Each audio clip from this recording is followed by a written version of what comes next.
Rabbi ishrah li sadri wa yassir li amri wahlul 'uqdatam min lisani yafqahu qawli. Bapak-bapak, ibu, kaum muslimin wal muslimat sidang jamaah tarbiyah rahimahullah.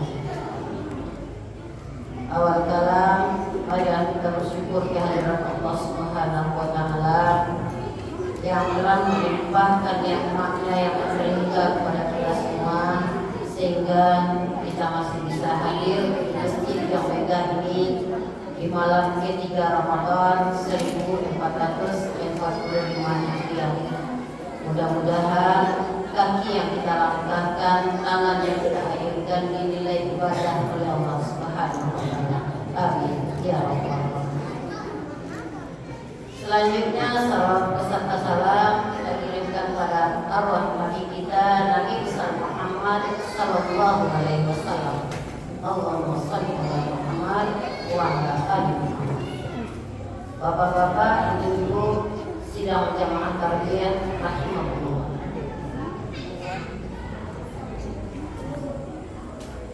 Pada kesempatan malam hari ke, aku akan menyampaikan sebuah tausiah dengan judul makan dan minum.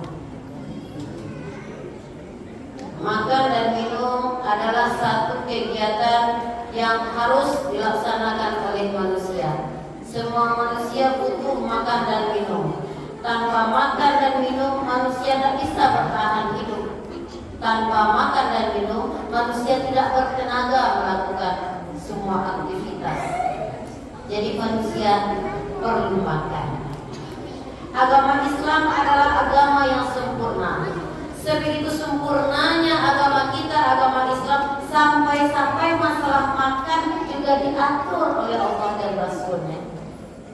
Dalam sebuah ayat dalam surat Al-Baqarah 168 Allah telah berfirman, A'udzu billahi minasy syaithanir rajim. Bismillahirrahmanirrahim. Ya ayyuhan nas kulu mimma fil ardh. Wahai sekalian manusia, makanlah olehmu apa-apa yang ada di bumi ini, halalan thayyibah, yang halal tadi baik. Halal zatnya, baik pula cara mendapatkannya. Itu yang diingatkan oleh Allah. Kalau tidak halal zatnya, tidak baik cara mendapatkannya, awas kata Allah. Wala tattabi'u khutuwatis syaitan. Janganlah kamu ikuti langkah-langkah syaitan. Lanjutannya, innahu lakum aduwwum mubin. Sesungguhnya setan itu musuh yang nyata bagimu. Hati-hati dalam mencari penghasilan sehari-hari yang halal thayyibah. Itulah yang diberikan kepada keluarga kita. Halal zatnya, baik pula cara mendapatkannya. Itu yang boleh masuk ke dalam mulut kita, ke dalam mulut istri kita, ke dalam mulut anak-anak kita. Dalam surat Al-A'raf ayat 31 Allah juga memperingatkan tentang makan dan minum. Apa peringatan Allah?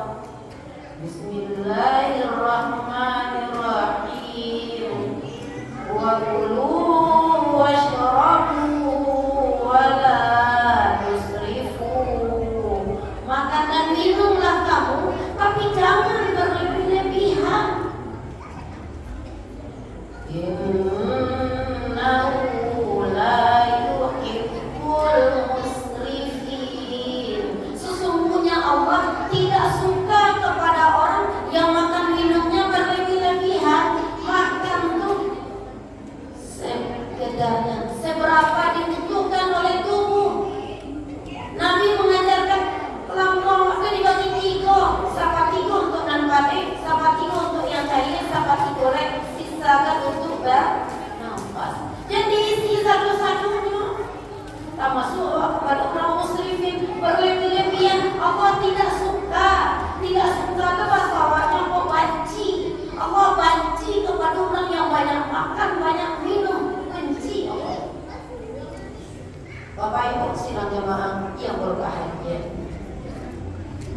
dalam hal makan, manusia itu terbagi pada 3 golongan. Yang pertama golongan manusia waliullah. Siapa itu waliullah? Orang-orang yang sangat dekat hubungannya dengan Allah. Bagaimana golongan yang pertama ini mengatur makannya? Bagi mereka makan itu hanya sekedar untuk menegakkan tulang punggung. Lah bisa tagak tulang punggungnya berarti makan. Itu orang tingkatan paling tinggi, waliullah. Tingkatan yang kedua, tingkatan orang mukmin yang taat. Bara makannya sekali makan cuma 3 on. Bara yang 3 on tuh amuku ada timbanganku di rumah yang 3 on tuh 2 sendok nasi. Itu ditimbang tuh 3 on yang nasinya saja.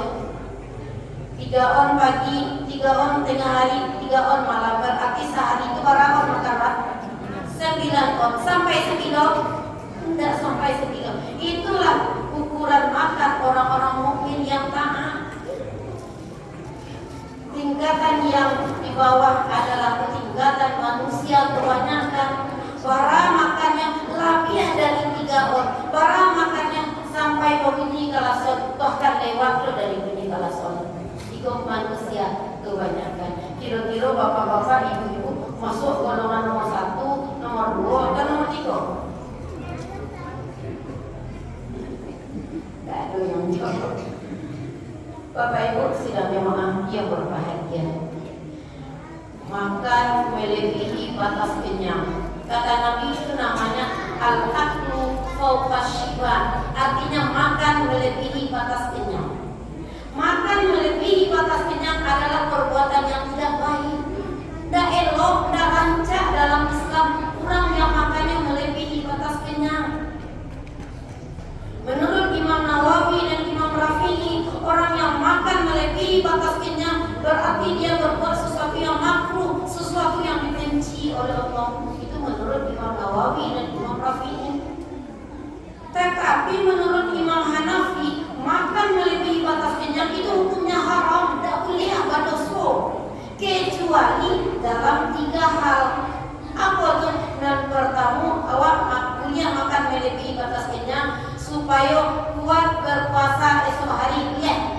Nanti buat sahur, kuliah nak kuat berpuasa bisa walaupun makan hari besok, ya. Itu yang pertama. Yang kedua, makan karena menemani tamu. Awak kedatangan tamu, kemudian awak sudah makan sebenarnya sebentar itu awak hidang belum tamu akan makan. Tapi tamu kok nampaknya kalau tidak awak kawanan, tidak maunya makan. Awak kawanan dulu, itu boleh makan melebihi batas kenyang. Tapi awas, awak namanya menemani tamu, kilonya awak itu lebih banyak tu makan dari kamu. Padahal sudah makan berapa. Yang ketiga, yang boleh melewati batas kenyang adalah laki-laki yang bekerja berat untuk menghidupi keluarganya. Kemudian bapak-bapak yang keluar kerjanya seperti ke sawah, pedagang, pekerja baik sifatnya itu yang makan melewati batas kenyang. Sebab kalau minimkan makannya nanti tenaganya akan keluar banyak, tidak mencukupi untuk tubuhnya. Jadi itu alasan boleh ketiga alasan makan melebihi batas kenyang. Bapak Ibu sidang jemaah yang berbahagia, Imam Ghazali dalam kitabnya Ihya Ulumuddin menerangkan bahwa banyak akibat makan melebihi batas kenyang. Akibat buruk makan melewati batas kenyang adalah yang pertama, hilang rasa takut kepada Allah. Orang kalau banyak makan, paruhnya selalu dalam keadaan kenyang, maka hilanglah rasa takut kepada Allah. Kalaulah hilang rasa takut kepada Allah, maka tak ada beban baginya melakukan dosa, melakukan maksiat. Itu akibat awak makan melewati batas kenyang. Itu akibat buruknya kita Imam Al-Ghazali. Yang kedua, akibat makan melewati batas kenyang, malas untuk beribadah, mengantuk ketika salat, mengantuk ketika dengar ceramah, mengantuk, tiba di rumah lain dan selalu enggak, tandanya makan melewati batas kenyang. Makanya Luqman Al-Hakim pernah berpesan kepada anaknya, wahai anakku sayang, la tumayyitul quluba, jangan kamu matikan hatimu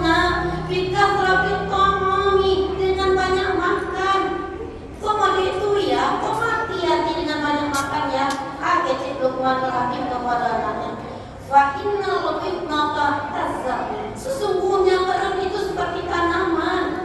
Wa fa'idza kathural ma sayamutu. Apabila terlampau banyak air, banyak akan mati. Bapak-bapak, ibu kan di rumah, di halaman, di teras kan punya tanaman di dalam pot, disiram. Ketika barang disiram.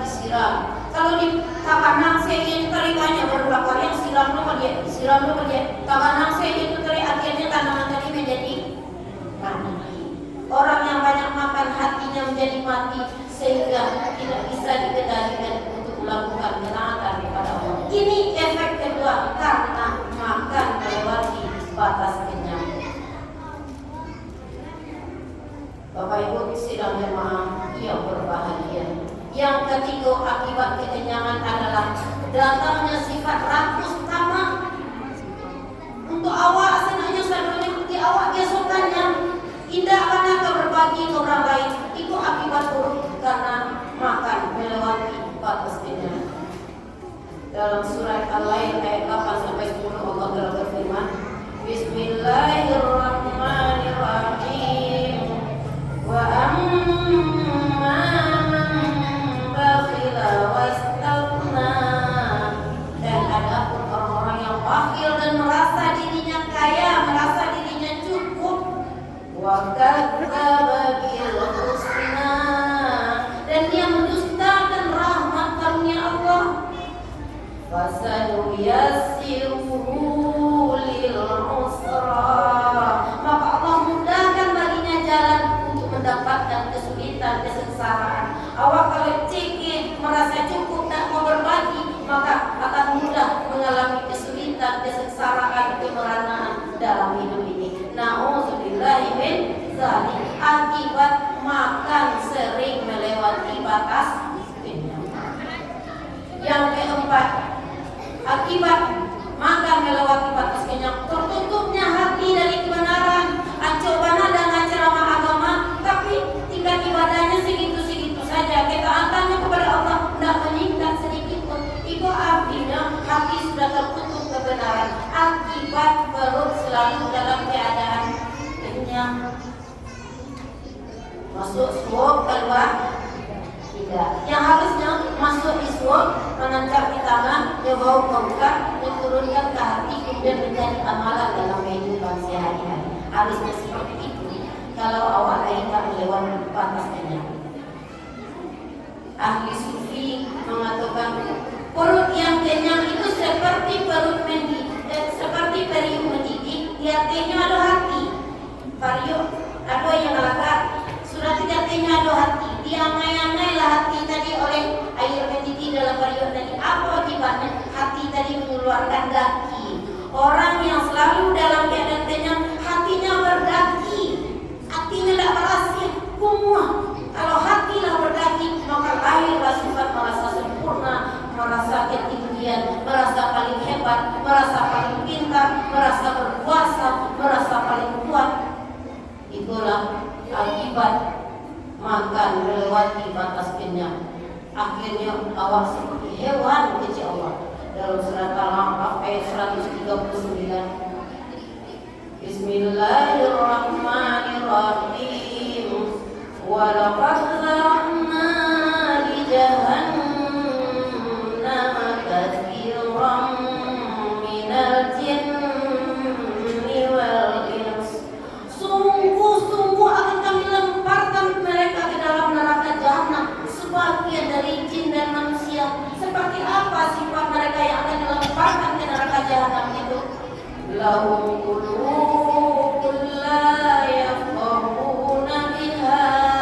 Mereka punya hati, tapi tidak mereka pakai untuk memahami.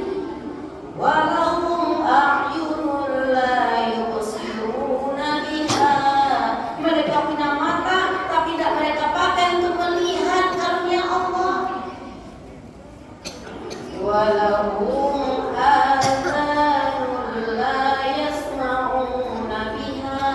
Mereka mempunyai telinga, tapi tidak mereka gunakan untuk mendengar. Kata Allah orang yang begitu itu, ulaika kal an'ami bal hum adall. Mereka itu tak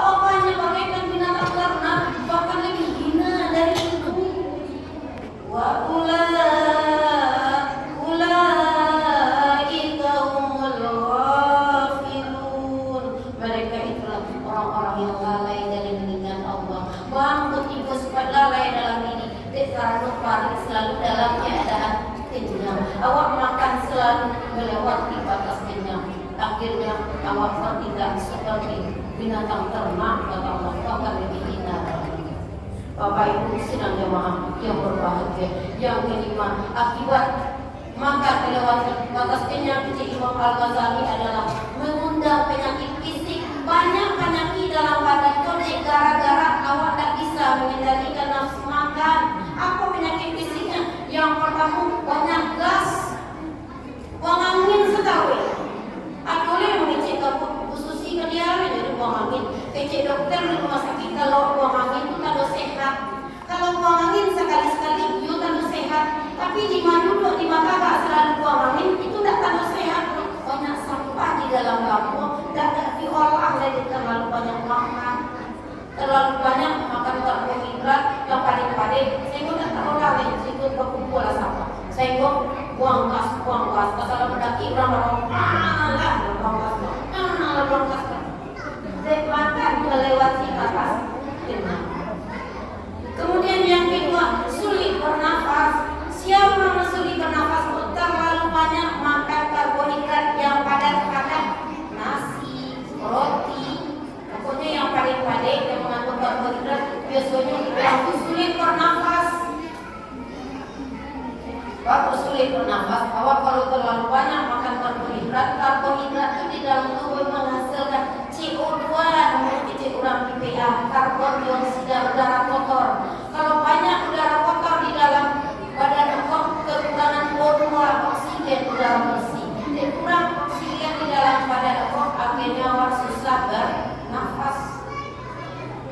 Yang ketiga, penyakit fisik akibat banyak makan. Kelebihan BB, tahu Bapak Ibu BB? Berat badan, banyak lemak. Awak kalau banyak lemak, banyak makan, amalin karajo, akhirnya terkumpul lemak, akhirnya rentan dengan penyakit. Itu akibat makan melewati batas kenyang. Makanya mari kita atur porsi makan kita.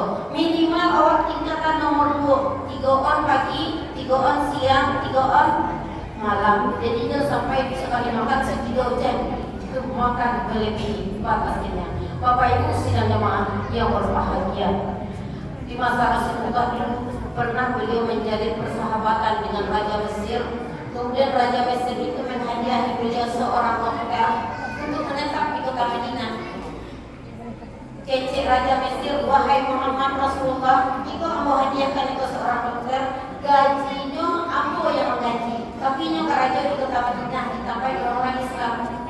Alhamdulillah, makasih kecil Nabi. Kemudian menetapkan dokter tadi di kota Madinah waralah punya 8 bulan.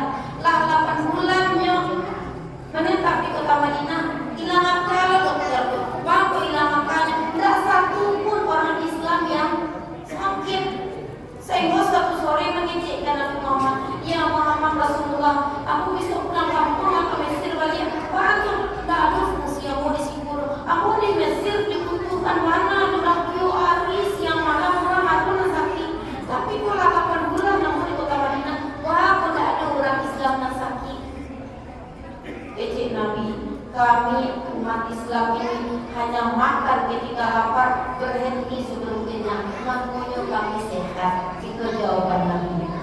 Semenjak itu kota Madinah tidak lagi membutuhkan seorang dokter. Dokter ini dipersilakan kembali ke negerinya, ke kota Mesir. Bapak Ibu sidang jemaah yang berbahagia, dalam sebuah hadis Rasulullah pernah bersabda, Bismillahirrahmanirrahim, inna syaitana yajri min ibni Adam majriyad dam. Sesungguhnya setan itu berjalan pada saluran darah anak cucu Adam. Baca rohnya menghalangi supaya dia berjalan, setan dialir darah darah kecil Nabi. Fawayyiyahum majariyahum biljui. Maka persempitlah jalan setan diurai darah dengan banyak lapar. Maksud Nabi aco-aco berpuasa. Bapak Ibu sidang jemaah yang berbahagia, orang yang sering lapar biasanya lebih jernih pikirannya. Aku guru agama di SD 7 bagi Bojoala, bapak-bapak, ibu-ibu. Aku perhatikan yang masuk peringkat-peringkat juara dari kelas 1 sampai kelas 6 umumnya adalah dari keluarga-keluarga miskin. Anak-anak yang pelaju atau yang jarang pelaju. Bahkan kebanyakan peringkat juara dipegang oleh keluarga miskin. Di anak-anak tadi lebih banyak menangguhkan rasa lapar. Orang yang sering merasakan rasa lapar, maka pikirannya lebih jernih, otaknya lebih tajam, lebih menangkap. Karena itu pula lah para ulama orang-orang saleh banyak berpuasa. Karena banyak berpuasa orang-orang saleh itu mempunyai bahrul ulum, lautan ilmu, sehingga mereka melahirkan kitab-kitab yang bermanfaat untuk umat Islam sedunia. Fa'tabiru ya bil albab la'allakum tuflihun. Usikum wa iyaya bi'aqwallah faqad fazal muttaqun. Wabillahi taufiq wal hidayah. Wassalamualaikum warahmatullahi